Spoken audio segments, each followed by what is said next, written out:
Welcome back to College Hockey Mouth, episode number 21. Our friend Danny Bohm is back from France after a roller coaster of events went on. We'll start with him. Danny, are you feeling better? Congrats on all of the media work you did, but how's it going? It's going pretty well. Yeah, I mean, it was just like some bug that was going around. I mean, it's travel, so like, and it was a ton of people. I think the count was like we had 65 people that we brought from city to city, town to town, our little convoy. So you kind of half expect it. But yeah, what a great time. The guys did great. There were some fun games, different atmospheres over there in Europe. Um, there's a lot of chanting. I don't know if, and we'll get to this when we fully dive into it. But during that last game, there was a guy that was standing directly under me that sang from the opening puck drop to the very last second of the game. Like the final score was 6-2, and Buddy was still singing, and they were all pride songs, like all like go team, but in French. So that was cool. Yeah, super glad I got to do that. But yeah, let's get this the back half of the season going. I'm ready. Love it. Glad to see you're back in one piece. We know the travel conditions were treacherous, so rocking the Bears jersey, back in it, feeling better. Gavin, what's going on in your world over there in Lakeland? School second week, so out of the syllabus week and into the thick of things. Luckily, it's an internship semester for me. We're starting to get close to graduating, wrapping it up. Hell So yeah, dude. super pumped for that. But yeah, there's plenty of hockey this weekend, so I'm really excited. And also the Lightning, we've talked about them being back and forth. Well, now they're on a 9-game win streak, and they're up on the Flyers by 2 right now. So go Bolts. It is a fun time to watch. Currently going on at this time recording is the Red Wings versus Carolina Hurricanes. By the way, first in the Atlantic, Red Wings. And, they had that jersey retirement ceremony for Sergei Fedorov, one of the greatest two-way forwards in NHL history, pretty much the gold standard. Long time coming for a fan of that team, just because there was some history with him and the team and how that his trade and him leaving on all ended up. But it's such a special moment and fun to witness, just as a moment in hockey history. For anyone that doesn't know the game too well yet, be sure to look up Sergei Fedorov highlights. It's quite the trade. You can go down a rabbit hole pretty quickly. But good week. Called some hockey for FAU. Did some USPHL game as well on Friday, and a lot of fun just getting back in the saddle here with the second half and the push for the playoffs that start. And we've got a lot to get to in this edition. Devin, can I interrupt for a second? Because I just noticed that you're wearing a Detroit hat. I'm wearing Chicago gear, and I'm pretty sure our guest is from Minnesota. We can pull the curtain back a little bit. We'll give her a big introduction in a little bit. But Marissa, you're from Minnesota. Are you a Vikings fan, perhaps? I am, in fact, a Vikings fan, unfortunately. Wow, we've got like the whole NFC North here. The black and blue division sandwich. Yeah, that's crazy. Yeah. Because Definitely it's for funny. the Vikings. Yeah, well, no, they're the Vikings. But We nevertheless, can all agree on one thing. We all hate the Packers. Is that true? Correct. right, and that's what I was about to bring up because the first lady of CHS, Montana Nell, the wife of Kyle Nell, the commissioner, she made sure to wear her Packers shirt over in France as many times as possible, knowing that that was what the playoff matchup was going to be. And me and Jack Walsh, who's the head coach of Tampa, we got to, I don't know, we didn't have high hopes for that game, but we just, throwing daggers at her. Like, why wear that Chicago shirt? You're just trying to native. Yep. provoke us. Yeah. Yeah, great guy, Jack Walsh. He was fun to talk to. But I dropped a little. I waited a respectable amount of time to text her something nasty about the Packers, and I just did it like an hour and a half ago. And yeah, she's been blowing up my phone ever since. But yeah, go Bears. Hey, by the way, do the Lions? When do the Lions and Vikings play this weekend? Do they have playoff games? We have I think 38 weeks until the next season starts for the NFL. So we'll Oh be man, looking forward to that's it. crazy because the Bears play next week in the next round of the playoffs. Yeah, they do. Yep. Okay, Yep. Just well, you can be that guy. I mean, we can get into it, but this is a hockey podcast. I think our viewers are sick of you talking about football for 10 minutes every start to an episode. So, I'm gonna digress. Football's over. Hockey season's on. My team is better than yours. That's for damn sure in that regard. we're all on the College Hockey South team. That's the point here. We're all part of the same spectrum here. in the world of ACHA. So, why don't we pull that curtain back? Let's talk about the real person that matters in this edition of College Hockey Mouth. She is the leading scorer and a trailblazer of the University of Florida women's hockey team. Please welcome Marisa Bonilla. Hi guys, thanks for having me. Super excited. Thank you for coming on. We are delighted to have another player that seems to put up gross numbers every single week in the ACHA and a somewhat new program. Before we get to all of the talk about the success of your school and the NASA scholar you are at, that is University of Florida, tell us about your background growing up in Stillwater, Minnesota. Yeah, so I actually didn't move to Stillwater until I was about 6. The first half of my early childhood was spent here in Gainesville. Both of my parents did research here at the University of Florida. It's my mom's hometown, Stillwater, and so we moved up there, and my main sport was soccer. That's what I had played growing up. That's what my dad played in college, and it was through a teammate on my soccer team. She invited me to come to some free skate, something or other. And I was just like, sure, because I never really, I didn't know much about hockey. But I went to that and, just thought it was so much fun. And that's what introduced me to hockey. And then from there, I kept playing youth and then into high school. So, yeah, I think early on, I'm from Florida originally, so I didn't know much about hockey. But once I moved to Minnesota, it's such like, you can't get away from it. Hockey's everywhere. Most of the people there, they either play hockey or they know how to play, they know about the sports. It's pretty natural. If you move there, you're going to get involved in the sport. Yeah, so you're a second generation Florida student. What was it like? And we'll get through your like high school career as an athlete, but was it like a foregone conclusion that you were going to go to Florida pretty much Yeah, like throughout your life?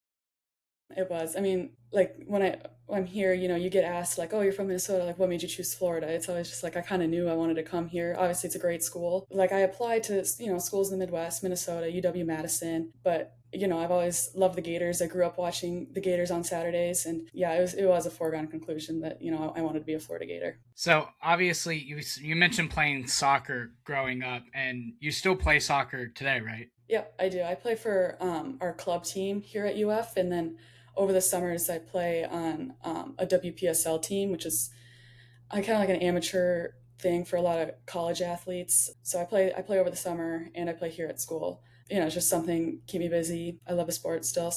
Yeah, I do play soccer still, and I also coach it. Very involved in the sport. So where do you find the time to play soccer and coach soccer and play hockey?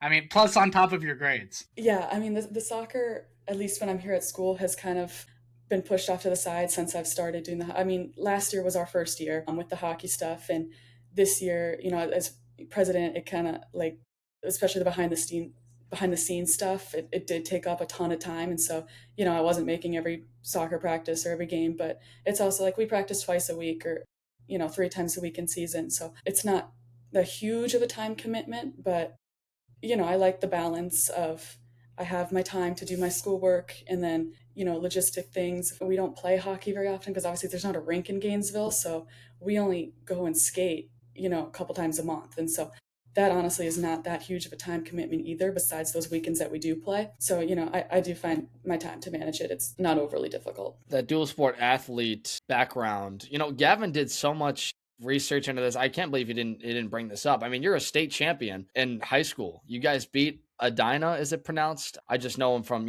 high school hockey. They're one of the best programs in the state, just in sports general. You won a championship at US Bank Stadium. Boy, tell us what it was like leading your team in that regard and winning a title. That's awesome. You guys did your research like that. All Gavin. Yeah. That's awesome. Yeah, I mean, I played on the team for 4 years, and we would make that state tournament. Playing at the US Bank Stadium is like, I don't know, it's just so incredible because obviously it's huge. It was brand new at the time. It was just built, 2016, 2017. So yeah, I mean, like, yeah, my senior year, our team was made up of mostly seniors, and it was girls that, I had grown up playing soccer with. And yeah, I mean, we made it to the tournament, and I think it was the semifinals, we faced Edina, and they're undefeated. They're like ranked number 2 in the team nationally, which is rare for Minnesota teams. And they have players that are committed D1 everywhere in the country. And we're down 2-0 at halftime, and somehow we claw our way back 3-2. It was kind of like I don't want to say Cinderella because we were, ranked fourth or fifth in the country, like going into the turn or not country state, but we were not expected to win that game, especially being down 2-0. Came back and did it, beat another team in the state championship, 1-0, and brought home the first state championship since the 90s for our school. So that was pretty awesome. I loved that experience. I gotta ask, the Vikings have been to 4 Super Bowls, haven't won one, and you guys go win a soccer championship before they win a Super Bowl.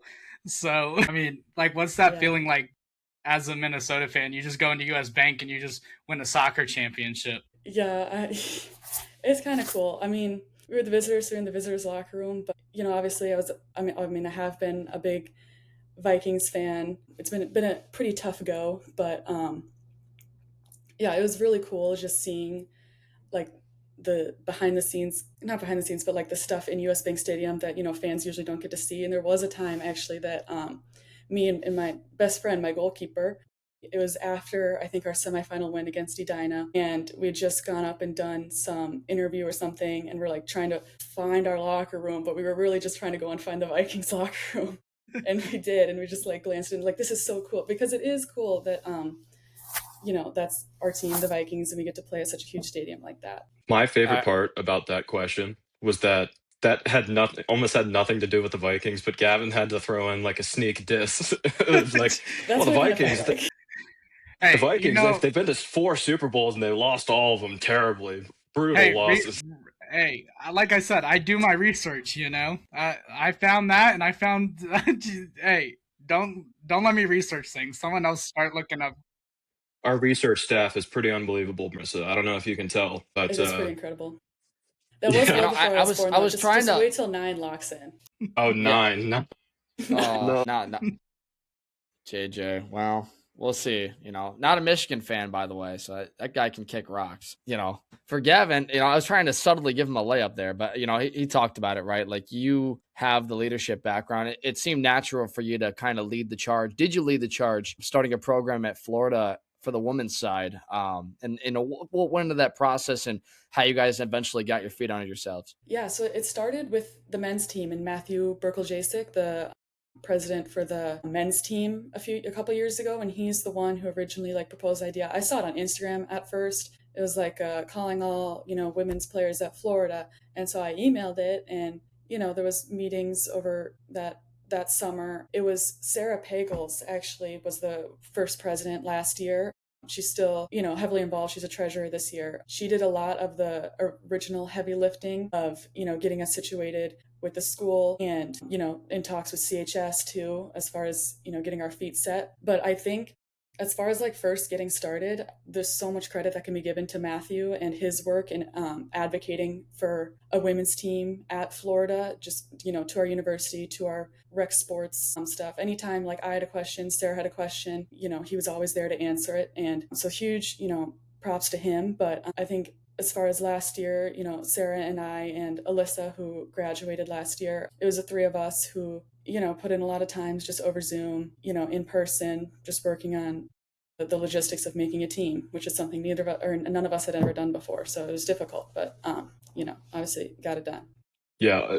I always hear great things about Matthew. Always hear that he's just such a really nice and generous guy. So that doesn't surprise me. But how about the uniforms? That's one thing I have to ask, because I believe it's the blue one, and we saw these. I saw these for the first time when you guys played UTampa last year at the Lightning's arena. Did I say the Lightnings? How dare you? Oh man, it's one of those nights at the Lightning Arena. No. So that was technically correct, actually. That was grammatically correct. Benchmark Arena. All right. Not it Amalie. Was Amalie last year. It was Amalie last year, so we'll call it in past tense. Yes, but it was Gasparilla weekend. You guys played UTampa, and those uniforms. It's a gator holding the stick. Yes, that blue uniform. Oh my God, I love that. Who was in charge of making the uniforms for the team? Because I'm a fan. It was a group effort. That logo was given to us again by Matthew because with just the logistic stuff, we we weren't allowed to use the Gator head logo or even like, the Gator script logo or any of those logos that are official for the University of Florida. And that one we were able to use. We got it approved. Like if you look close, there is a F on the Gators shirt that's, holding the stick. It's kind of, the stick is like in the way of the F, so you can't really see it. So you can kind of like, we got around it like that way too. As far as the designing of the jerseys, we knew it wanted to be blue. Sarah got mock-ups. We were using Verbera at the time. And at first, she would send them to Alyssa and I, and we'd, give critiques. And at first we didn't have the gator teeth on it because, just at first we didn't have that. And to me, it looked almost exactly like the Edmonton Oilers, like third jerseys, like not their classic ones, but when they did like the more gator blue kind of thing. And then we decided to add the teeth to both like here, like the sleeves parts and then the socks, and then Oh, definitely okay. gave Yeah, it more yeah. of a Florida feel. Yeah, I see what you're saying. Yeah, yeah. Mm-hmm. Huh. Yeah, I never thought about it that way. But that was also a game on NHL ice. How many games had you guys played up until that point against UTampa at Gatsby weekend? That was our third game ever, and every game had been against University of Tampa. Okay. So, what are your memories of that? What was that experience like for you? It was so cool. Just from the locker room being kind of like right out by the entrance, and before the game you come out, like I came out and just like looked around, and it's like super cool. I've played at the XL Energy, or no, it's called the Grand Casino Arena now, the Minnesota Wilds Arena. And just XL things like Energy that Center. It sounds more right that way. Yeah, I agree. I don't know, just like the quality of ice is so like really nice, the locker rooms, the facilities and everything. And then playing it, was super fun. Like I said, it was our third time playing them. We'd lost the previous two and we were down 2-0, but came back 2-2. And so went into overtime. We ended up losing, but it was like, super cool and really rewarding to, it's never nice to lose, but when it's to a team like University of Tampa, you can hold yourself to have a little bit of pride there when you're losing just by one to a team of that caliber. You and I want to kind of go back to some of your days growing up. The Minnesota Hockey Day is national tradition for your state, and you mentioned to us in some of these questions that was some of your favorite memories. What do you recall from Hockey Day in Minnesota, and just did you get to play outdoors or anything like that? Like, what comes to mind? Yeah, I mean, every year it's in like the last weekend of January, and whether it's your youth team or you're a high school team, a lot of like you get to play outside usually during in and around that time, which is like I think the coolest thing ever. So specifically, it was held in Stillwater, my hometown, in 2017, and so I think I was maybe eighth grade at that time.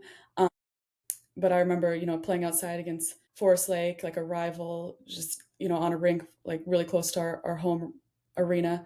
And then they, the big events are the high school games, because that's a huge thing in Minnesota. It was Stillwater versus Eden Prairie, I think. And I don't know if you guys know Noah Cates, who's a forward for the Philadelphia Flyers. He went to Stillwater. So I remember, he was a huge deal there. So I remember watching him versus I think Casey Middlestat was on Eden Prairie at the time too. So, Not a big deal. yeah, no, it was just like super cool. Like there's so many people outside, like, I don't know, just watching those games, and there's all events leading up to it in and around wherever it's being held. Obviously it ends with a Wild game in St. Paul. There's just a sort of buzz around it when it's, that time of year, that weekend. And it was super fun, when I was playing hockey to be a part of it. It's almost sounds better than Christmas. Like I'm upset I didn't grow up in Minnesota now hearing about this. Like I kind of missed out on finding hockey younger. Like I was all like, "Oh, the NFL's so cool." And now I'm like, "Ah, the NFL's like whatever and it's all about hockey." So I maybe I grew up in the wrong state. Yeah, Did you I see lucked out one moving here. you see one open ice hit in like the playoffs and the crowd goes, "No, oh my God, you're hooked for life." That's all it takes. I'm gonna jump in, guys. So this is year two for your program, and like you mentioned, you took over as team president, and it's a little bit of a different look this year because you're a part of the conference now, which means you have a postseason to play for. You have conference opponents. What's been the biggest thing that you've noticed from year one to two, and like what that competition has been like for your team? Yeah, I mean, I think, we've taken a big step forward. We've gotten more girls, and that's a big thing. But, once this is our first year officially in CHS, and, the standard raises, so you have to, scheduling those 10 games was, pretty difficult because we don't have a home rink. So, we had to play around a lot of the football weekends and other events going on, like for our university and for other universities, to be able to make sure we can travel quite a bit. Monetary issues, maybe not issues, but just like thinking about that a lot more has been, something that's not been as fun. Which, speaking of, like, I did not realize how expensive it was to play hockey down here, because I know, like, Minnesota, I think ice is $150 an hour, and like coming down here, I'm getting bills for the rink, and it's like, are you sure? Like, you're not scamming me with this? And the coach is like, yeah, no, that's normal. I'm like, oh wow, okay. But things like that. I mean, it's been super exciting to get to play different teams. Last year we played Tampa, and we had one game against USF, and we're getting to play newer teams like FSU and Miami, and then really excited to play Clemson, later this month. And yeah, we're just trying to, get better each game, each week. And yeah, like you said, there's stuff to play for. Like, we want to make playoffs, we want to do well. Even as a newer program, I think we have an opportunity to succeed. Well, we talked to Bella a few episodes ago about starting the program up with USF, and hearing the numbers she was talking about with ice time and then travel to different games and such, and then uniforms, and it's really eye-opening, because you kind of just think about like what you see, like the outside point of view, and just like, why don't they schedule more games? Why don't they, get out and play more? And then you think about, what it actually takes to make this kind of stuff happen. And man, it's really eye-opening and shocking, honestly. Yeah, 100% eye-opening. I mean, even from like last year to this year, I took on that, like, the role of president. Like, yeah, of course, like, I'll do it. I love this team. I want to see us to succeed. But all the stuff that has come along with it, like, so many things that I did not, think that I would have to think about or worry about. And we have gotten a lot of help. Like, Kristen, our coach, has connected us with, sponsors. Obviously, the men's team has been very helpful in both advice and support. But yeah, I did not understand what it meant to run a hockey team until this year. It's really eye-opening. So that was kind of along my thoughts. Joking aside with Danny, like, my thought process in what I was about to ask you here about the travel, right? You guys are all the way to Community First Igloo. So, how does a team, and this is for a lot of like prospective women's players that might listen, like,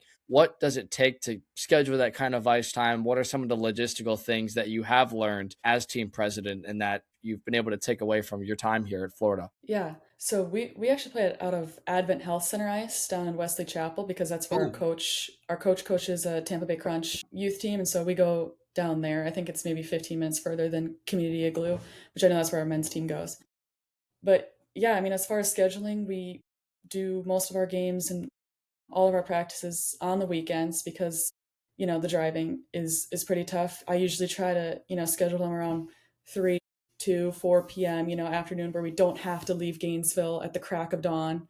And we might get back late, but you're gonna have to cut some corners somewhere or something. So yeah, as far as scheduling the games, I think I mentioned before, just reaching out to all the other teams' presidents, and there's weekends and things like you have to avoid. So finding that time is a little difficult. And then sometimes you find a date that'll work for both teams. You reach out to the rink and it's not available. And it's like, well, so things like that. I think, checking everyone's availability has been a big thing, because we don't have a very long roster. So we need all the girls we can at each of our games. And so making sure, we can get as many girls on the weekends to these games and to these practices that we can. We don't practice a whole bunch, money being a main reason, time being another reason. So yeah, it's been difficult, but definitely doable.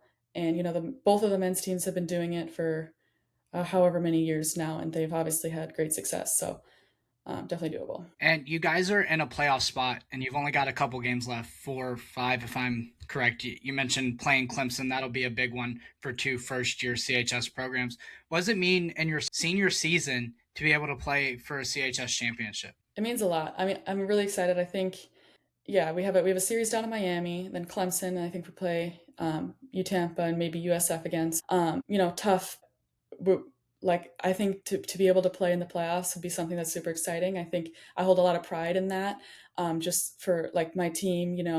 Obviously a lot of the teams are newer, but just the amount of work that we've put in, and to be able to compete for something meaningful like a CHS playoff, CHS championship, is something that's super exciting. And I think it's something that me and my teammates are all looking forward to. Devin, can I say something next? Absolutely. I was waiting on you, Sugar. Thank you. Okay, I can't believe we haven't mentioned it yet so far, but you guys played your first game kind of a little bit later in the season, but since that point, you've been absolutely ripping it up. Like we talk about certain players that, they make it hard on, whoever decides 3 stars of the week, because you don't want to just give the same people 3 stars of the week over and over again, but you're about to be on a list where we got to put you on the shelf for a little bit. Like we can't keep put you on 3 stars of the week. Did you expect to have this kind of success, this early on? No, I did not. I stopped playing competitively when I was 15. I've just been kind of, playing around, horsing around on the outdoor rinks ever since. So I have been skating.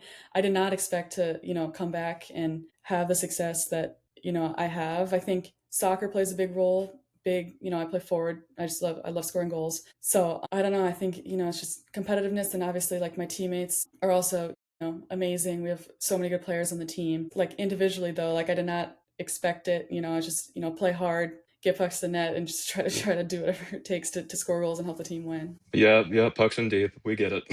Get pucks in deep, yeah. Just establish the forecheck. You know how it goes. Yep. Yeah, forecheck, back check, pay check. Listen, hockey is just a tinier and shinier version of soccer, right? So, there's some correlation there. I think the last thing I'll ask you is, for players that want to join your team and are looking at somewhere like Florida, non-traditional, we know hockey's blowing up in the state, and we know especially your school is prominent with it. What do you say to players that want to try and join a team? How do they get started? What's the best way to do it at Florida or even at the youth level when they're in the state? Yeah, I mean, absolutely. I think, like you said, hockey is absolutely blowing up here, especially for women. I think it's so great that we have, these college teams to where, like, for example, myself, I came to Florida thinking I was not going to play competitively ever again because they didn't have a team. But now that these girls that are growing up in Florida, growing up in the South, or, even the North, they can come to these big SEC schools or, Tampa, USF, these kind of schools that, give you a very good education, very, pleasant place to live. And you can also continue playing hockey, which I think is an amazing thing. So, what I would say is to them is, reach out, check the socials, websites, Florida specifically, sending emails, sending DMs to our Instagram, stuff like that. I think that applies for a lot of other teams too. Don't be afraid to do that. We'll try to get back to you. I think, you want to pick a school where you're going to succeed academically, and that, should be your number one focus. But, if that team or if that school, has a hockey program, I think that's just, the cherry on top. And if you want to, continue your academics in your college career and continue keep playing hockey as a woman in the South, you absolutely have the opportunity to do so now. And I think that's something that's super cool. Yeah, that was an awesome answer. Last thing for me is the first thing I thought of when heard you were from Minnesota, like jumping back and forth semester to semester, like especially in the winter, going from Gainesville and back up to Minnesota. Do you get a little bit of a weather shock there from time to time? Oh yeah. I mean, I know when I came home for Christmas, I didn't go home for Thanksgiving this year, but Christmas, I don't know, it was like 70s or something down here for Florida. And I fly into Minneapolis and it's 0. And I get outside, I'm like, oh gosh, like it's gonna be a long month. No, it's great. I do like, I can't say like I like winter, but I do, I find myself missing it. Like I do enjoy the snow. I love, skating every once in a while, skiing, doing those outdoor winter activities that you can't get in Florida, and obviously seeing my family and friends. It is a bit of a shock though, 'cause, like you come back to Florida and, I think today, first day of class, it was pretty chilly. It was 55, 60 degrees. And, I'm on here wearing like t-shirt and just like thin pants. And everyone else is like, this is so cold. Like, I want to go back home. I'm like, no, this is pretty nice. So just things like that. Yeah. Some might call it a Midwestern summer when you get that up north in Minnesota.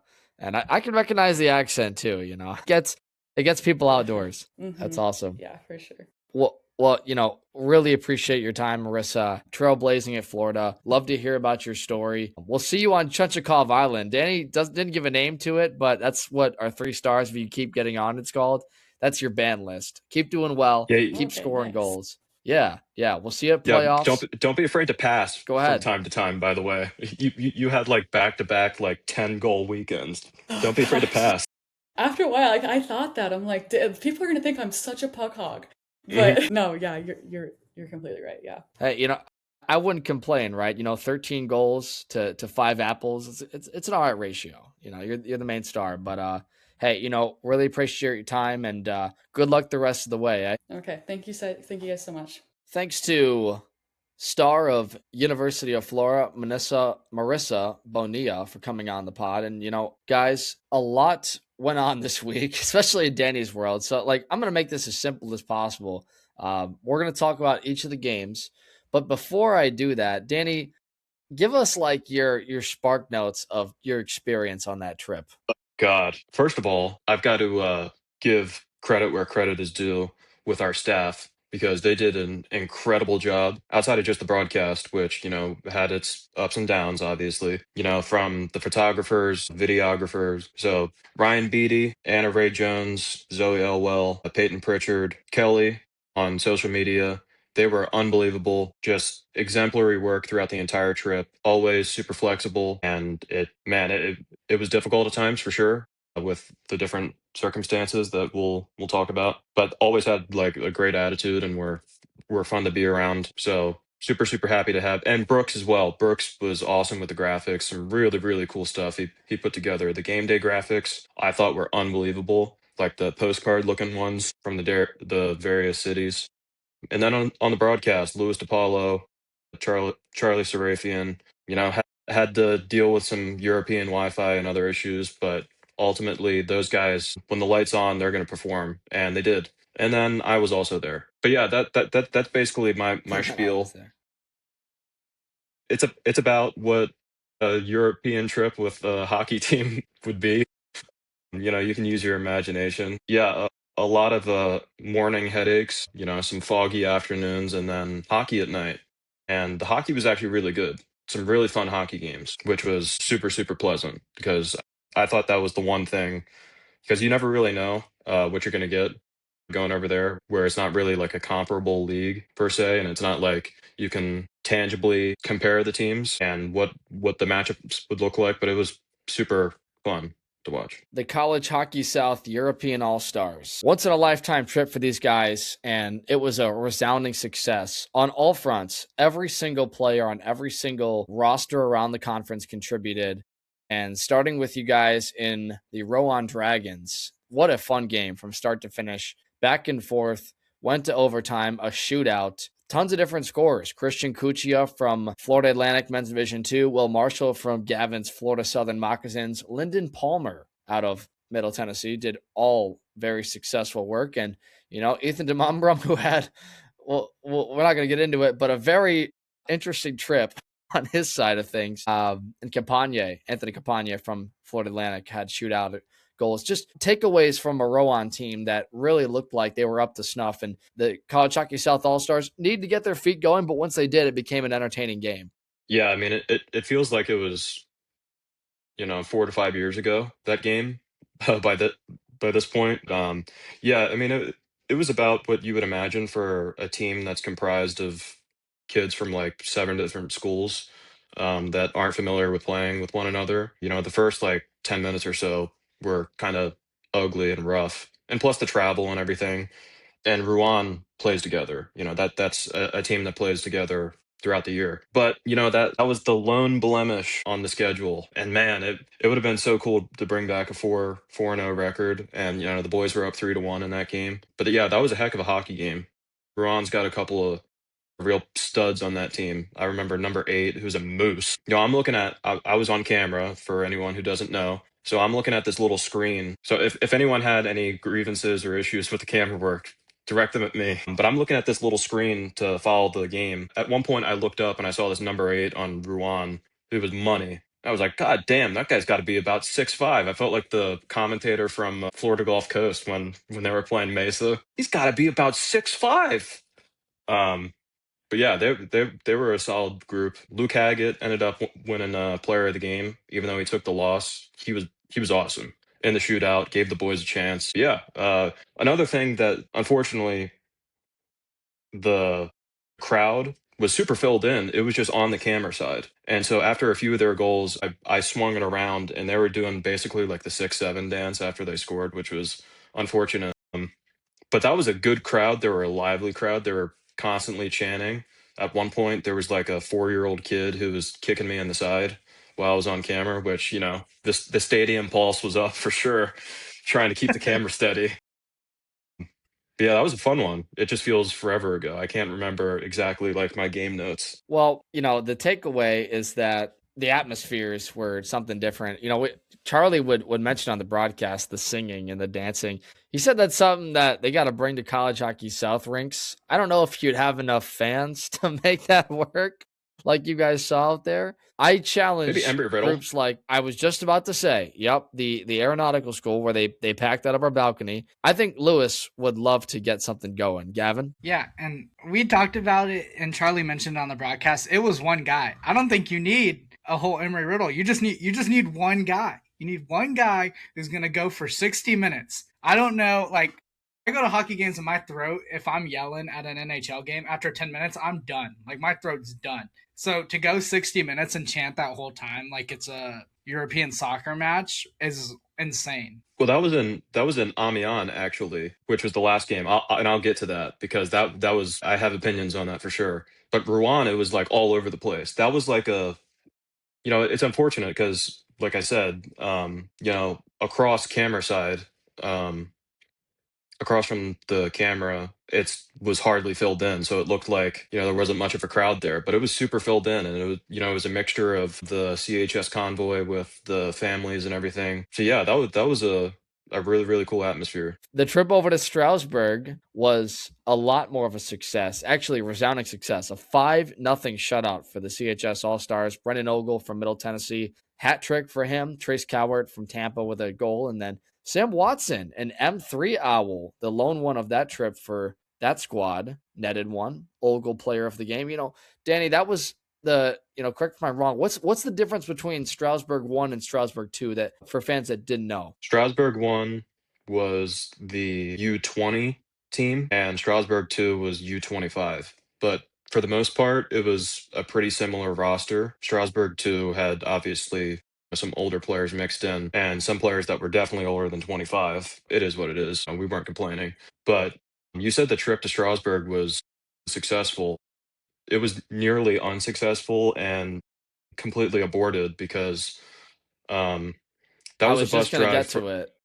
Yeah. Yeah, you guys got stuck in what I can only describe as the blizzard of '87 of France. Like, guys are out shoveling the snow and the ice with their sticks. Like, what the heck happened there? Got some great photos out of it. Oh, got some unbelievable photos, and more than just from the players. By the way, yeah. So the bus drive from Rouen to Strasbourg, Rouen is almost near Normandy, if anyone knows where that is, on the coast of like northwestern France, and then Strasbourg's all the way in northeastern, basically on the German border.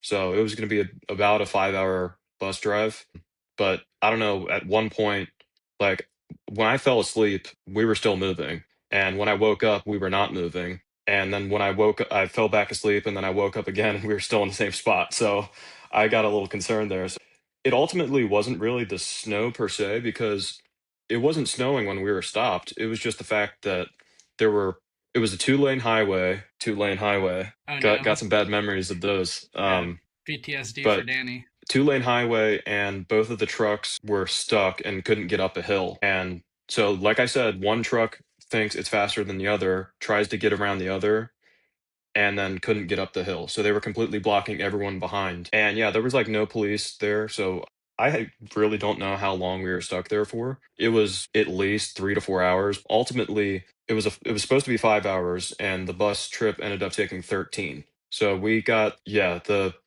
game time got pushed back a little bit, but that was like the cleanest game of the entire trip. So 5-0, a hat trick from Ogle. Demumbrum assisted on all three of those, by the way. Those guys had insane chemistry, and the MTSU guys in particular, they got a bunch of hype in the fall semester, and it's obviously deserved. Those guys showed out. I wish I had the numbers offhand, but they had like a crazy amount of points contributed to the team, and it was yeah, a bunch of great dudes too. You guys still kept the, goals on track. I mean, a lot of scoring, and it got more diversified in game 3 against the Black Star, and a much closer game. It's interesting you talk about the guys being really good in game 2 and game 3. These felt like the peak of the whole trip when we saw the best chemistry come out of these players. And game 3 against, this time, the U25 Black Star team, right? Tyler Hoffberg from Tampa, 2 goals. Lyndon Palmer and Brendan Ogle, some Middle Tennessee guys. Theme going here. Keep this one. But talk to us about the end of that game where it's getting down to the wire. We're pretty much tied up. And, CHS, I mean, they came back, right? They were down by a goal, if I recall rightly. And what was it like being in that atmosphere? Did it feel like a bit of tension, like a playoff atmosphere, the way that they rallied in that? There was definitely some unrest because that was the last 2 games were in particular super chippy at various points. The first 2 were definitely very friendly. There were penalties here and there, but the last 2 were like straight up like we're gonna go at each other and best man's gonna win, which was great. I loved that. Put someone through the wall and then teabagged him, which was a sight to see. The picture is nuts. But yeah, it was sloppy. They went up 2-0 and then kind of it was the penalties, right? Like the emotions got the best of everyone. I think Will Marshall ended up taking a 10 because on that play he stepped in to protect Reagan Lyon, which I don't think those guys have the best of relationships. But you know what? When you're wearing the red, white, and blue for CHS, that's your brother out there. And shout out to Captain America, as the boys were calling him, Will Marshall.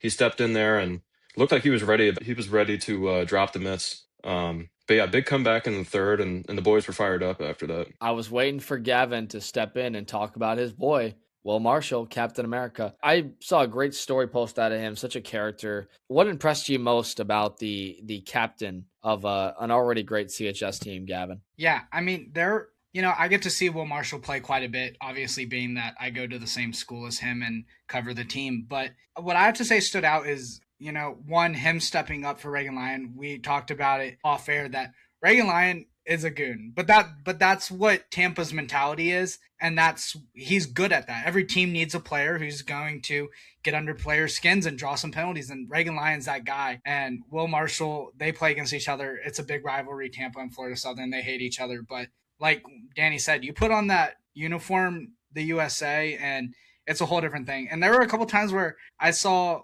Will look like he was going to step up and fight, and then actually he was the one breaking it up, which typically you don't see too much. So definitely him wearing the C was a different Will Marshall than what you see when he's playing for Florida Southern. You called him Team USA like Louis DiPaolo. I thought that was so just humorous to me because, there's a couple of different Team USAs. This was, obviously Team CHS, but the jerseys looked a lot like a darker Team USA letter style. I mean, who designed that sweater? Because the reveal was huge in front of the Eiffel Tower and everything. Well, that was our man, Morgan Brooks. We got to give him credit where credit is due. He designed everything. He was the Verbero rep on the trip, on top of doing the graphics for our social media. So huge shout out to Brooks. Those uniforms are awesome. But yeah, I think that was the joke going through customs on the way to France, was that they were like, what are you here for? Hockey. Like, what team? Team USA. Whatever. We're Team USA. They would just ran with it. Yeah. Hell yeah. USA versus France. And you are the USA because it's the South. That's the biggest part of USA. When they did the breakdown in the huddle, it was like 1, 2, 3 USA every single time. I swear. So yeah, I remember seeing the video of Christian Cuccia leading the charge there from the bench. He's another absolute character, by the way. I didn't really know much about Cooch before the trip. He's one of a kind. As somebody that's seen a lot of FAU games and heard about his stuff from the bench, yes. And you got a snippet of it that mic'd up they did on the Instagram page. Go check it out. Was gold. I think that's peak of what Christian Cuccia is all about. Just a goofy human. And he compliments a guy like Rocco Bruno really well. So when we wrap this thing up, you guys went and took on the Amons Gothiques, if I'm saying that right. And this one was a real team affair. You had 6 different goal scorers in this one, and I could take the time to name them all out. But the guy that you chose to focus on was Joseph Dre in a 6-3 win where he blocked a ton of shots. I love this. I love this pack-a-lunch mentality. Danny, mentioned to us about a chippy game that you said and the effort that the boys made to close out this trip in the right way. Okay, so this was the game where our friend, the singer, he was sitting directly below me. He was literally 2 rows below me. And literally from the drop of the puck, he was nonstop. And about 4 minutes into the game, realized that he was just going to keep going. And Brooks was doing the scoreboard.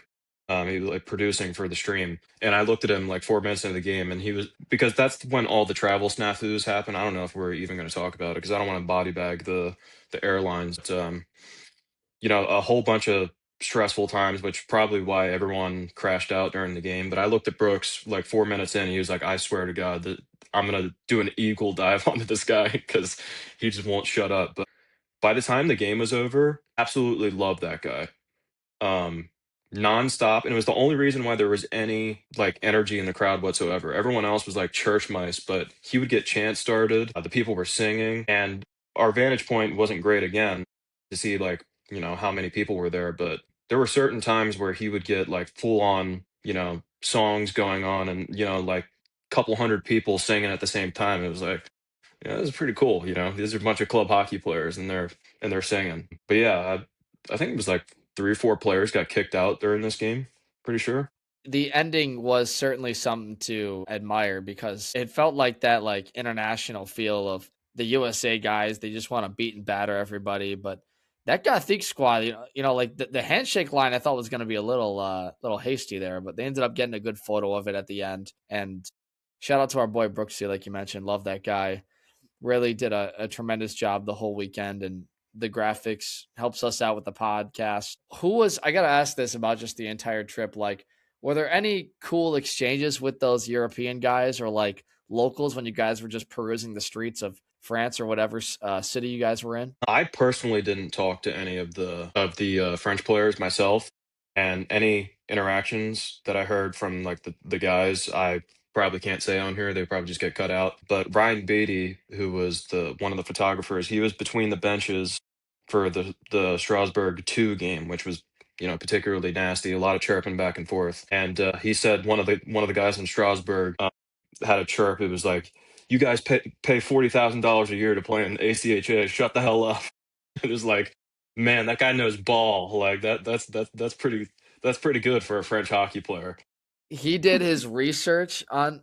I mean, you should, right? That's the scouting department. That is a good one. Yeah, that's a good chirp. Yeah, so that made me chuckle. I was glad to see it, honestly, because from what I heard last year, it was like the European trip. It was like a bunch of men's league games, and with all the good times that were happening, like on the off days and sightseeing and stuff like that, it almost would have been like a drag to go see like a bunch of like half-assed hockey.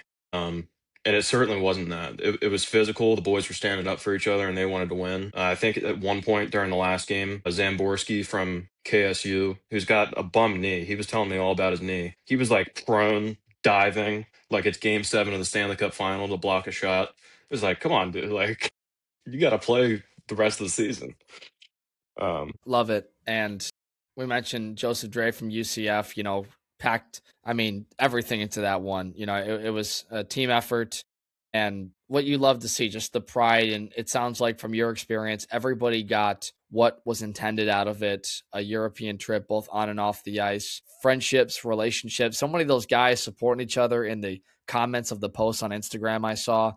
And I think that's special because now those guys will have a connection for the rest of their college careers and wherever that leads elsewhere post grad. So successful Paris trip. Glad you guys, I think, made it all back in one piece. Everyone's getting recouped and ready for the rest of our season. And boys, getting into now the second half. This is the push for the playoffs. Can we coin a term? Like, is this now? We have just over a month from CHS playoffs. Can you believe it? The season is almost wrapped up, and this is crunch time for so many guys. Let's talk about each of them and what we can describe as a conglomerate of all the divisions, starting with some ACDCs, Georgia Tech and Florida State. Georgia Tech and M2 team took on Florida State ACDC, and the Yellow Jackets got a sweep there, 5-0 and 6-1. UNF, North Florida, I don't think we've talked about this team much, at least from, a college hockey standpoint, but they took on Jacksonville, and the Dolphins whooped them 9-4. I have 1 point to make. It ties in with Europe. Alex Jensen, who's a huge part of that Florida State team, he had an absolute snipe, went bar Mexico against Amiens in that last game in France. He will not be playing the rest of the spring semester because he went from Paris directly to Barcelona, I believe, because he's studying abroad this semester. Okay.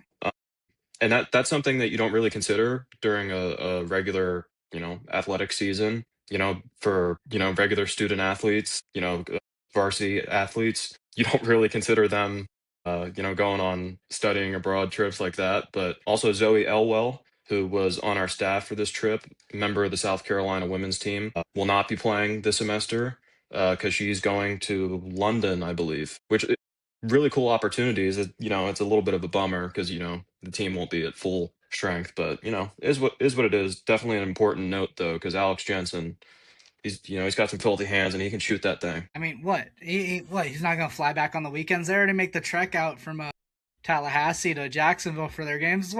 What's Barcelona to Jacksonville? It's just a flight, no big deal. Yeah, I mean they're basically as close to the rink in Barcelona 3 connections as they are later. in fucking Tallahassee. Yeah. Well, we wish luck to Alex Jensen. We could have used that in the game notes. I like hearing that because the thing is with FSU is they have a bunch of guys that are really smart and do what they can for their team. Ryan Chambray was the other Florida State Seminole that went on that trip, and he had a lot of success as well. So congrats to Zoe Elwell, part of our group chat as well in that fantasy league we always like to rag on each other about. And, of course, Alex Jensen for the trips abroad. One last Europe note that I've got to give props to these guys for. Chambray and then Cooch. Those guys who are forwards on their regular teams, they played on defense the entire trip. Christian Cuccia played on defense. His goal against Rouen, I believe, was on the back end. And they played on the same pair, like starting off the penalty kill together, like a couple of forwards back there. I was like, I don't know who's handling the defense on the bench, but you put those guys out first on the PK. I don't know. A little dicey. They did a great job, though. Go ahead, Devin. A lot of our defensive talk is about the team we're going to mention here. Number 24, Florida Gulf Coast, the 5th and final team in the top 25 for CHS, took on a very good St. Vincent College team out of College Hockey East in the Northeast. 2 games set, and they got the sweep. And guys, we kind of, mentioned FGCU didn't look like themselves against Colorado Mesa, allowing a lot of power play goals. But this one was, as in FGCU games, you'll see a 1-0 win. Our guy, Nathan Walker, scored the game winner late, had the only one, and only gave up 2 power plays. BJ Riccardi, one of the best goaltenders in Division III, with a 23-save shutout. They followed it up with Game 2, winning 3-1, and a confident one. Again, BJ Riccardi, 1 goal allowed on 33 shots. I mean, FGCU, this might just put them back in that conversation for getting the Nationals. No. Yeah, it was a strong performance by FGCU. I know after Game 1, McDonald's hated to see Nathan Walker come and scored that goal unassisted too. So, I mean, watch out, McDonald's. That dude was coming through. But yeah, this for sure. And BJ Riccardi showed no rust coming out of the break. I mean, 0.5 goals against average and a .982 in 2 games is absurd to start off the spring semester. And there was a reason he was on top of the stats sheet for goaltender average in the first half of the year. St. Vincent, number 14 in the country, they would be in the Nationals field right now. And with FGCU not playing many conference opponents, that makes the conference look better, no? I mean, they went 1-3 against conference opponents, but they just went up and beat the number 14 team in the country.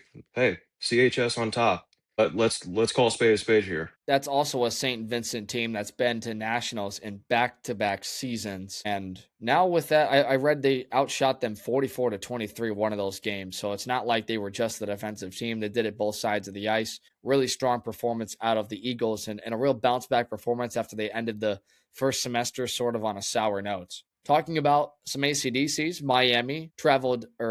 Jacksonville traveled down to Miami for a 2-game set, and the Dolphins continue to shine. They had a shorty from Jack Ferrantino on the Miami side.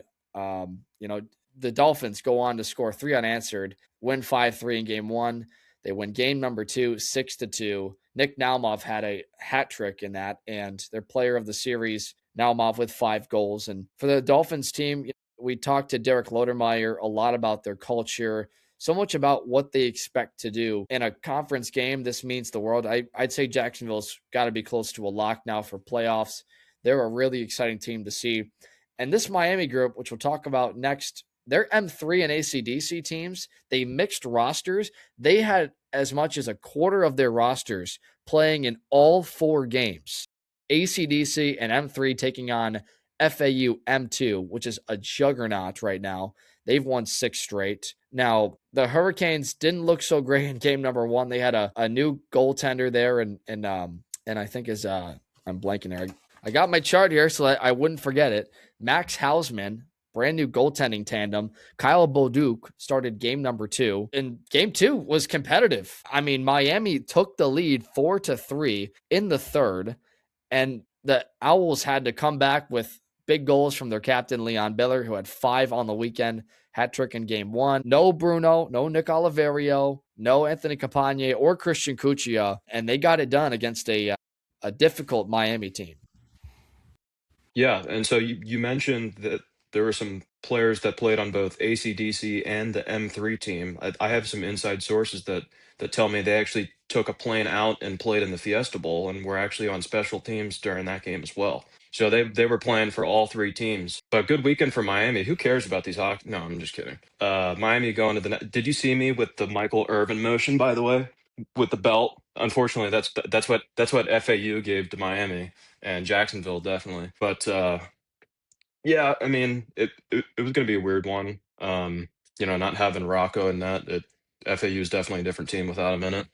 And yeah, and they're missing other guys. I thought a cool note. I'm pretty sure Campagna doesn't have a point on the season with FAU, but he had 2 over in Europe and was money, and he scored in the shootout too. So I don't know. Maybe he comes back and he's he's a little Cale Makar.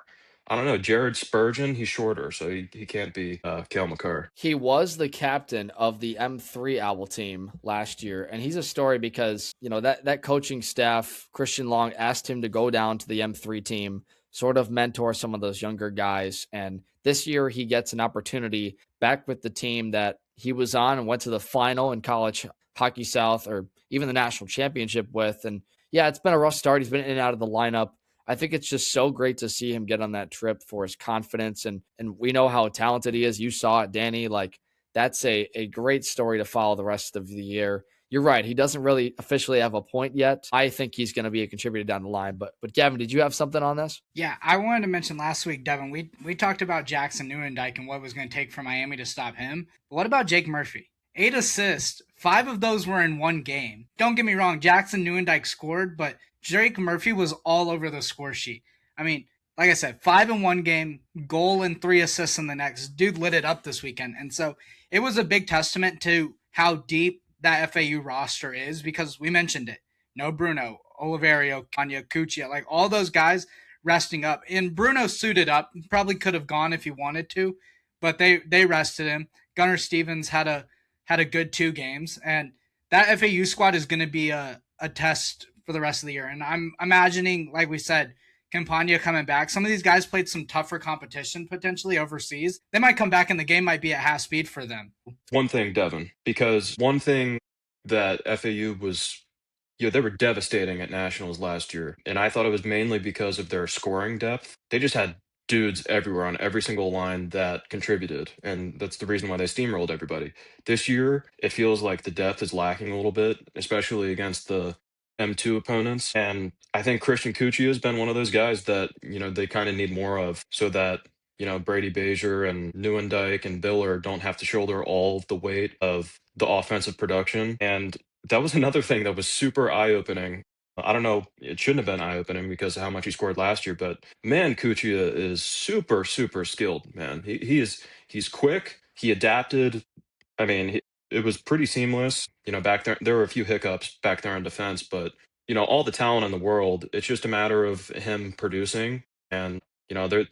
If there's a spark there and he's able to be a consistent contributor, I think they have a much better chance at competing with the higher echelon M2 Southeast teams. Last thing I'll say is, on that FAU squad, I've had the chance to see him play third line with Aiden Georgiano, who he came up with from the M3 squad. And yes, they have needed a little bit more depth out of him. Another guy that you look at a trip like that, he plays super well. He shows off some of the skill. He has that ability. This is where like an FAU team that got steamrolled by Tampa. I know we're getting long here. They have the potential to explode if they can get him and a lot of others going from that trip. So fun stuff to see, and they'll play Florida pretty soon here. One more series with USF next week. We'll get to that later. Vanderbilt took on an Indiana M3 team. That was a big one for them because, Vanderbilt is right there on the cusp line. I believe they're right now number 10, trying to get into College Hockey South playoffs. And brutal losses at the end. There was a late hooking call against Vanderbilt. It ended up being a penalty shot for the Hoosiers, and Carter Emil sealed the game winner. Vandy also lost game 2, scored 35 seconds left. The same guy who completed the hat trick. Just, Gavin, you had the notes on this. Like, what did you observe out of a Vanderbilt team that is fighting with those teams right on the cut line? Yeah, this was a game that both of these games were games that Vanderbilt could have taken. Game 1, they lost that one themselves. I was looking at the score sheet. I was trying to figure out what PS meant. And once it clicked in my head, I was like, that's how they lost.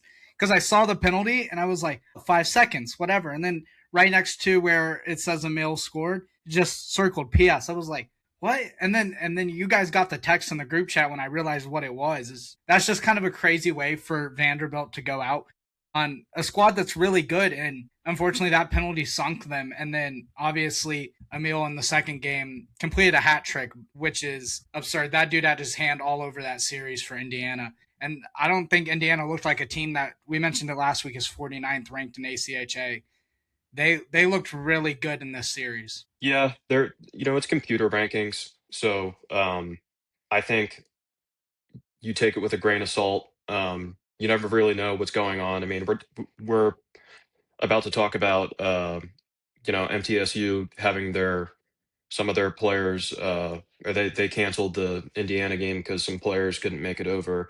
There's always stuff like that pops up. So 43 or not, I think, hey, what a weekend for Indiana sports. No, Carter Emil looking like Fernanda Mendoza, a little Heisman action, boys. A very underwhelming Heisman, by the way. But I don't know what I was gonna say. Tough look for Vandy, though. I want to see the Vandy boys in the playoffs just to see their uniforms, because they've got a nice set for sure. Yeah, it's been a tough go, right? Right now they're sitting at 3-10, 2-1.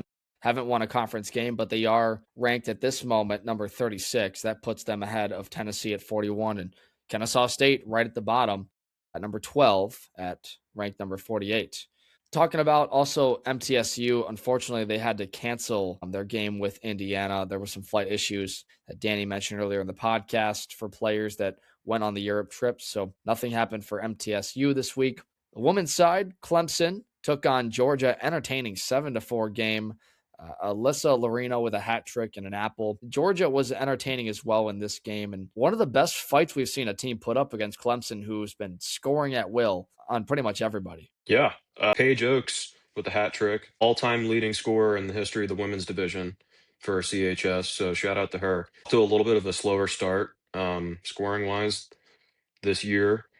Definitely not at the pace that Nina Molina and Chloe Valente have been at, which is, it's not saying much. It's been a ridiculous pace, but I don't know if you fellas noticed this on the score sheet. You notice who did not pick up a point in this game? I was going to say, I saw it. Nina Molina didn't score. She didn't She tally did an not assist. There was score. no goals. I was like, did she take shifts think out there without a we- stick in her hand, or was she like, I don't know, did she have to catch a flight like 5 minutes into the game? They had her on the PK. They said we're gonna switch this up. We're gonna put you strictly on the PK. She was I'm the backup convinced goalie. maybe she was in goal for that game.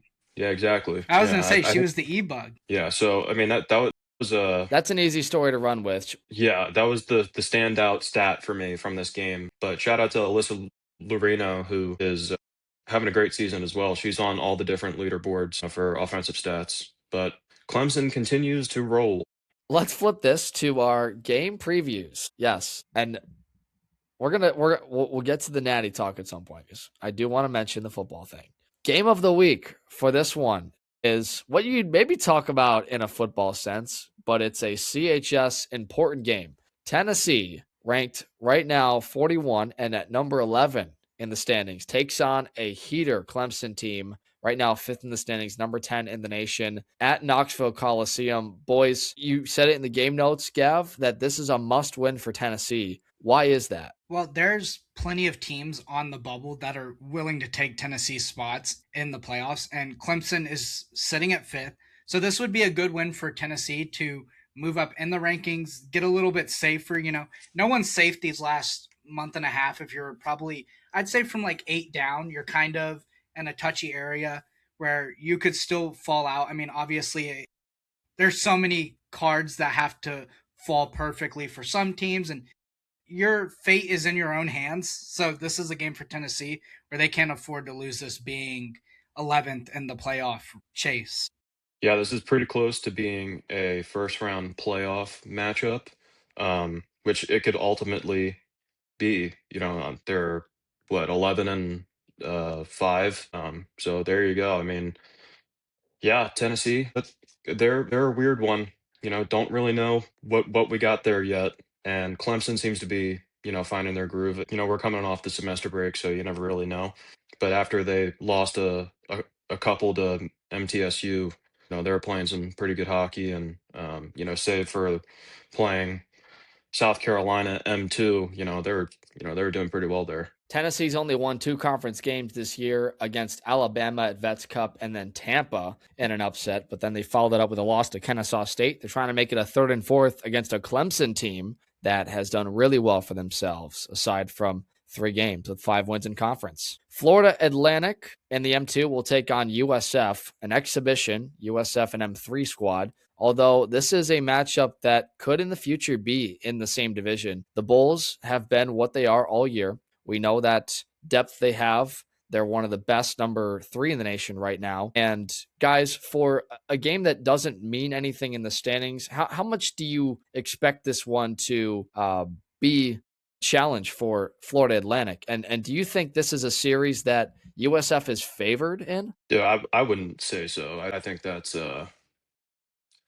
I would say that's a stretch. We have to see what the situation is with FAU's players, see who's lined up to play. But if they're full strength, then FAU would have to be favored in my eyes. USF, they've got the high end scoring. They take a lot of penalties, but you know what? They hung in there with Tampa M2. I think that was in November. But I tell you what, it's almost certain to have a full penalty sheet by the end of the game. These Florida teams go at each other. This is an FAU team that takes a lot of them. Yes, USF also. By the way, did you guys know this? Grant Dietz, not only is he the leading scorer in M3, he's also the leading penalty getter on the team and the conference, and I believe he's top 5 in the nation in that. It's 2 sides of the coins with that guy, and we've already put him on Chunchkov Island. He's banned. He's just banned. Expect more out of him this weekend for this exhibition. M3 team takes on your Florida Southern Moccasins. Gav, we're going to see you in South Florida. You're coming down here for a home and home, Boca Ice, and then Lakeland Ice Arena. What do you think about the Moccasins in a game where it's virtually identical? These teams are 1 and 2 in that, they're ranked pretty mid in the ACHA ranks. Like, what can we expect out of Florida Southern against a struggling FAU squad? I think what you see out of this series is whichever team gets their offense rolling first, puts like 1, 2, 3 goals on the board early, is going to pull away. Both of these teams have struggled when they've been faced with a deficit. Whichever team can get going early and find their offense. We know FAU's had struggles with it, but then again, they've gone and had 5-goal periods. So it just depends on which M3 Owls team shows up, and if Florida Southern can get rolling. They haven't had a game, neither has FAU. So both of these squads have to get their legs under them. It'll be interesting to see Sam Watson and Will Marshall go head-to-head after being teammates. So I'm a little bit excited for that one. I didn't know Sam Watson went to Culver Military Academies, where Will Marshall went just like 2 years later. So both guys are products of a really good hockey school. So that'll be an interesting matchup to see after them two being teammates for a week and a half. You can catch those games first at Boca Ice Center at 6:45 p.m. Eastern, and then on Saturday they'll travel to Lakeland, and Gavin will have the call in both. Excited for that. Kennesaw State takes on Austin P. This is the team right on the bubble. Austin P has not really had the year go their way. They are dead last in the standings. Kennesaw State will have somewhat of a tricky schedule down the line. I think they're going to, play some competitive teams.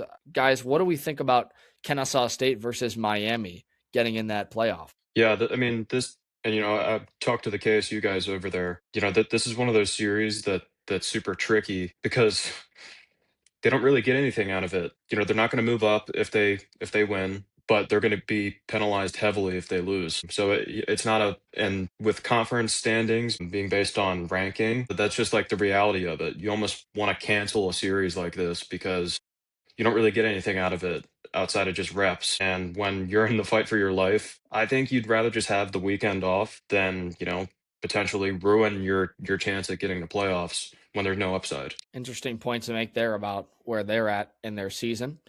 Both games will happen at the Atlanta Ice House on Friday and Saturday. Middle Tennessee travels all the way up to Lynchburg and Liberty. They're going to take on their AAU Division III team and play at the famous LaHaye Ice Center. MTSU has those guys back in Chunchakov, Ogle, and Palmer. Should be a good test for them coming out of the semester break. Hopefully South Demumbrum. Carolina takes on UCF, and hopefully Demumbrum. Yeah, but by what you told us off air, it seemed like a rough go for him late in the trip. South Carolina takes on UCF in a interconference matchup from Flight Adventure Park. Now, UCF is ranked 4th in the nation. They don't have many games, only 8 on their schedule, but they've won 3 CHS games, and UCF right now is number 8 in the conference, 32 overall. It'd be kind of a long shot for UCF to make the top 16 that go to nationals, although I think this will be a competitive series. Yeah. So it would be interesting to see if, what if, CHS gets an auto bid for their conference tournament? UCF, that was one of the things that stood out to me. I didn't know much about the UCF guys going into the trip. Didn't know much about Renner, didn't know much about Dre at all. Dre missed, a good portion of the early season because he had, some injury to his shoulder. But man, those guys are good. They were on the same pair the entire trip. Renner is a beast back there, and he's just he's an SOB to play against. He's mean, but off the ice, he's just like the softest spoken, sweetest dude ever, and you would never expect it. And then Dre's a character. So, with a healthy Dre and Renner back there, UCF could be a sneaky team. And yeah, Carolina's been a weird one. They're ranked pretty high, even though they haven't played many games. So we'll see. Fun one to keep track of in CHS. Florida Gulf Coast will take on Akron. This is a 3 matchup at Hertz Arena, and we talked about the great defensive performance. Eagles looking to keep it rolling and get themselves back in the national conversation there. Old Miss will play 3 games with Missouri, Arkansas, and Nebraska. Not an easy task. Those are all very, very good matcha teams, and one that, Old Miss, they're having a pretty solid year, 8-6-0. Good test for them in the middle part of America. Jacksonville, ACDC, and Florida State. Just a quick focus. This one at Community First Igloo. I feel like there's a lot at stake in this because of seeding. Jacksonville is tied with Florida Tech for 3rd in the ACDC. Florida State coming off a good stretch, although they're going to, like you said, lose a player. Still have Chambry, though. Like, what do we think about this being one of the best ACDC matchups all year? Yeah, Jacksonville last week put on a great performance. I mean, you saw what Coach Lodermeyer was telling us on the pod, that they're a good fundamental group. I mean, we mentioned it. They almost had 2 months off of hockey, and it didn't look like it. And they played 3 games. And they probably went to war on that Friday night against UNF. I mean, we mentioned that rivalry, but to play potentially against a half ACDC, half M3 roster, they kind of mixed them up with Miami. They looked good. And like I said, that kind of cemented a playoff spot, I think, for them. And this is a chance to just get 2 more points and really, really set them over the top. Yeah, Indeed. This group of 4, I would say probably the front runners, the lead of the pack for the conference. Who you would expect to be vying for that championship. Cast any aspersions on Embry-Riddle or USF, but it looks like Jayville, Florida, FSU, and Florida Tech are the lead dogs. So an interesting one out at Community First Igloo up there in Jacksonville. On the women's side, we got Marisa Bonilla's Florida team traveling down to Miami, and the Gators are tied for 2nd in the South Division with USF, both at 8 points. Very much a good cushion if they can get a win here. And Miami kind of needs to fight and jockey for a playoff spot. So we'll see what happens from that. Long trip to make for the Lady Gators traveling to the Lady Hurricanes. Auburn takes on Alabama, and an interesting one because Auburn lost to Alabama 7-0 in the Columbus Classic last time they met. Auburn's looked better, though, as the season has progressed, guys. Do you think Auburn has a chance to shock Alabama and make this competitive? The Iron Cup, by the way. No, Gavin. I think, obviously, I'm sure. Bulletin board. I'm sure Auburn is still missing Cassidy Cross. I could be wrong. She might have healed up. I know there was a injury to her earlier this year, and that's a big part of that offense. I mean, she kind of controls the ice when she's out there, scores at will. Like you said, Auburn's looked better. I still think Bama is the more complete team. They play a good fundamental game. I think Auburn makes it a better game than the 7-0 loss on the first game of the season, but I still see Alabama continuing to show why they've been a contender in CHS the past year. Honesty is okay. I think I love if we have listeners out there that will make something of it and try to pin it on their board. I want to see a competitive Iron Cup. You can watch that at the Columbus Ice Rink on Saturday and Sunday. Who knows? You really never know in hockey. Georgia, Auburn, and South Carolina are all tied for the number 3 spot with 10 points. Finally, on the women's side, South Carolina takes on Georgia. Classic SEC rivalry, Danny likes to always point out. And only 2 games remaining for South Carolina after this. So, I mean, if we're going to talk about competitive games, this looks like the most interesting matchup on the women's side. Yeah, South Carolina, we mentioned it. They're ranked in the ACHA top 10 rankings. And they've got, you mentioned it, 2 really competitive games. Clemson, big rivalry, obviously, and then Bama. So those are 2 really tough teams. I mean, Clemson is kind of started getting into some more of their competitive games, obviously played Georgia last week and had a strong performance versus them. So I'm just excited to see South Carolina close out their schedule and how they fare against 2 really tough teams. Down to the nitty-gritty. That's kind of how it is for this women's division right now. They probably have the fewest games remaining of all of the divisions, and I think that makes it just that much more important when we solidify the playoff fields. So, boys, we know where Gavin's going to be. Danny, what you got going on this weekend? What am I doing this weekend? Well, I know I'm going to be watching the Bears on Sunday. They play the Rams, and they'll likely play like crap the first 2 quarters at least, and make me Resting question and reflecting. making me question my will to live. Yeah, what else am I doing this weekend? I don't know, man. One day at a time, I suppose. You know, it was a great conversation, boys. I think we got really in depth with the Europe trip, and that obviously, coupled with some great notes taken by Gavin, got us in depth. This is what we do here. We're all about the CHS, baby. It's going to be a fun ride to the end. Gavin, I'm excited to see you in South Florida. You know, you're going to take the team bus here. Is this your second time coming to Boca? How many times have you been down here? So I haven't been to Boca Ice, so I'm excited. New rink. Obviously, I was down in Fort Lauderdale for Battle at the Beach. That was fun. So yeah, this will be my second time. I'm super excited. I feel like I've made it. You know, I mean, obviously, like I haven't made it yet, but you get to travel with the team to go call a game. It's a pretty cool experience. You know, I can't imagine doing this a year ago or at AAU Nationals last year being like, oh, now I'm traveling with the team and calling games. You know, no big deal. But yeah, I'm pumped. I'm ready to get down there and watch 2 really good teams. It's all about the memories you make on those bus rides. I think when I was at Central Michigan, I more fondly remember the songs and the 99 bottles of milk on the wall versus when you'd play a U of M Flint that's 3.5 hours away from our campus. So safe travels to you. We don't want any bus breakdowns. That happened to Jacksonville on the way to Boca once. Good luck, and we'll see you there. You can catch Gavin and I on Owl TV this weekend. But wherever you're playing games or watching, be sure to have a good start. Get your resolutions in. It's the start of the new year. Bring some good mojo and to your team that are going to finish out their schedule. This has been episode number 21 of College Hockey Mouth, a sit down with Marisa Bonilla, and we look forward to the next one. Thanks so much for listening and watching. Have a great night.